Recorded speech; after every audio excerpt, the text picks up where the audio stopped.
Welcome to Own Your Fear, where we uncover the chilling truths that lie in the shadows. Tonight, we explore the life and dark deeds of Jeffrey Dahmer, dubbed the Milwaukee Cannibal.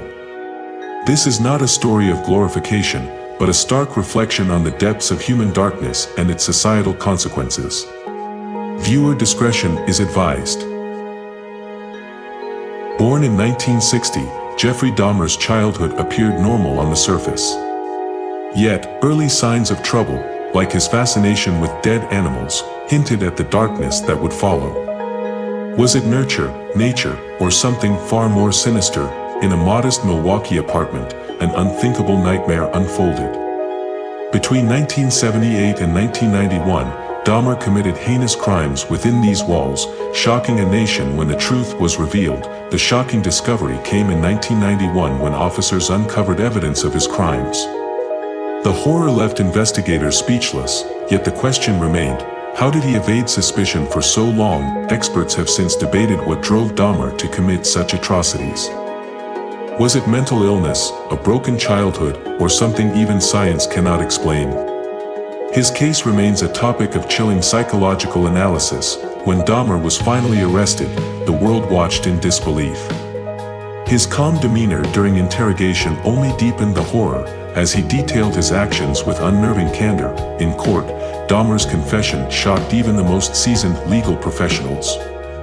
Yet, some argued his willingness to admit guilt was an attempt at redemption. Could he have truly sought forgiveness? Though the focus often rests on the perpetrator, it's the victims whose lives were stolen in these tragedies. Their families continue to honor their memory, ensuring they are never forgotten. Jeffrey Dahmer's crimes have inspired countless documentaries, books, and movies. But this portrayal of evil raises a vital question: do we risk glorifying such figures by retelling their stories? After his crimes, the apartment building was demolished. Today, it stands as an empty lot, a stark reminder of the horrors that once occurred there. Dahmer's story forces us to confront uncomfortable truths about humanity. Can society ever predict and prevent such darkness, or is it an inevitable part of our world? The public reaction to Dahmer's crimes was one of outrage and heartbreak. Many questioned how law enforcement and society failed to stop him sooner, with calls for accountability echoing far and wide. The media frenzy surrounding Jeffrey Dahmer turned him into a household name.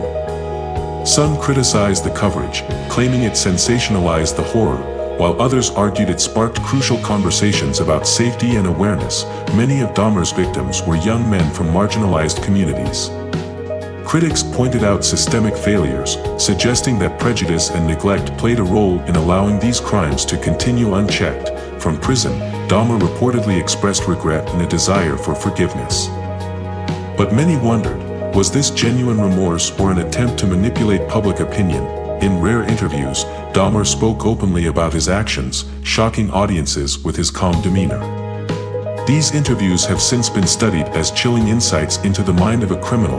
The Dahmer case has become a cornerstone of true crime storytelling. But this raises an ethical debate. Are we learning from these stories, or merely consuming them for entertainment? The families of Dahmer's victims fought tirelessly for justice. Their heartbreaking testimonies reminded the world of the human tool behind the headlines. Dahmer's time in prison was marked by controversy. Despite his isolated status, his crimes made him a target among other inmates. His eventual death sparked debates about prison security and inmate justice. Dahmer's case left a lasting impact on society, prompting discussions about mental health, community awareness, and the importance of recognizing warning signs before tragedies occur. The story of Jeffrey Dahmer is a chilling reminder of humanity's potential for darkness. But it also challenges us to shine a light on systemic issues, ensuring that such horrors are never repeated. Known as the Killer Clown, John Wayne Gacy is one of America's most infamous serial killers.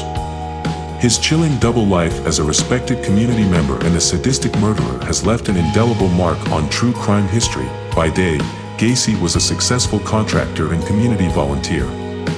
But by night, His clown persona became a mask for unimaginable horrors. The early warning signs of Gacy's dark tendencies appeared in the 1960s, with arrests for sexual assault. But his charm and connections often helped him avoid scrutiny. Gacy's suburban home held a terrible secret, a crawlspace beneath his house where the remains of his victims were hidden. Gacy targeted young men and boys, often luring them with promises of work or money. For many, what started as trust turned into a nightmare. As Pogo the Clown, Gacy entertained at local events. Few could suspect that this jovial persona concealed a murderous predator. Gacy had a chilling routine. He would subdue his victims using handcuffs, claiming it was a magic trick, before committing his heinous crimes. As young men began disappearing in Gacy's neighborhood, families demanded answers. But for years, their pleas were met with silence. It wasn't until one victim's family refused to give up that police started piecing together a chilling pattern, leading to Gacy's doorstep. When investigators searched Gacy's house, they made a grim discovery: the remains of 29 victims buried beneath the property. Gacy eventually confessed to his crimes, providing a chilling account of how he targeted, killed, and disposed of his victims. During his trial, Gacy's defense attempted to argue insanity. But the jury found him guilty of 33 murders, one of the highest known tolls in U.S. history. Gacy was sentenced to death. While awaiting execution, he showed little remorse, spending his time painting clowns and selling his artwork. In 1994, Gacy was executed by lethal injection. His final words reportedly reflected the cold detachment that defined his life. John Wayne Gacy's story serves as a grim reminder of how evil can hide behind even the most trusted faces. Gacy's case changed the way law enforcement approached serial crimes, sparking advancements in profiling and victim advocacy.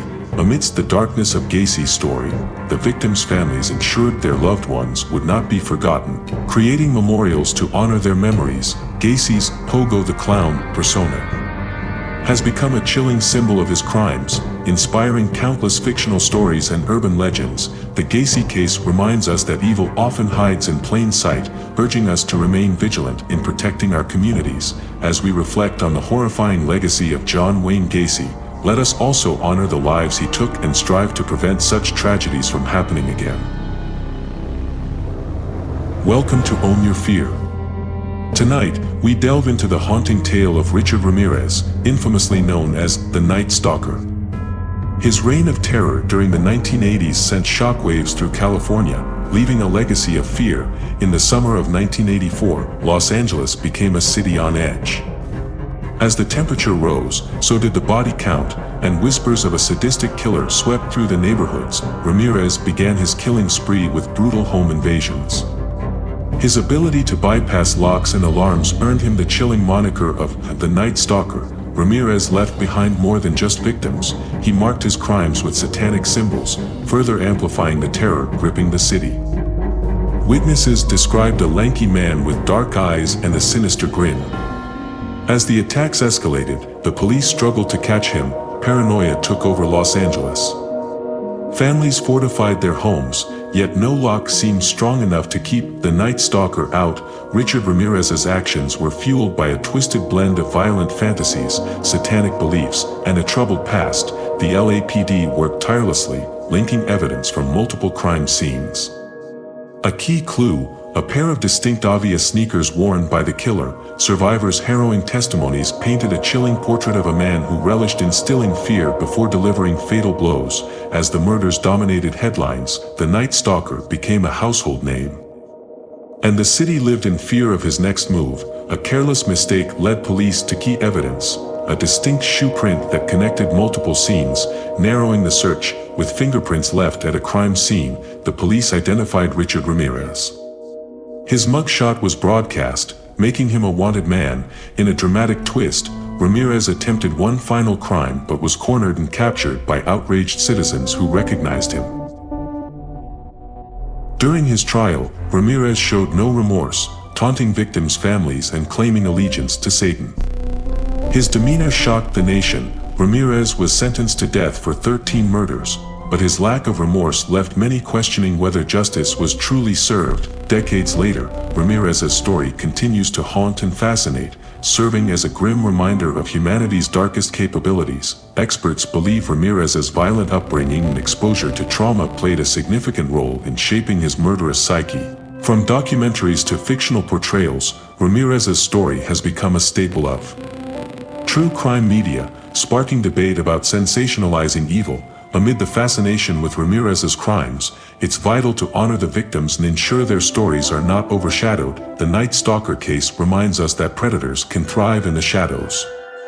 Stay vigilant, and remember, evil often hides in plain sight.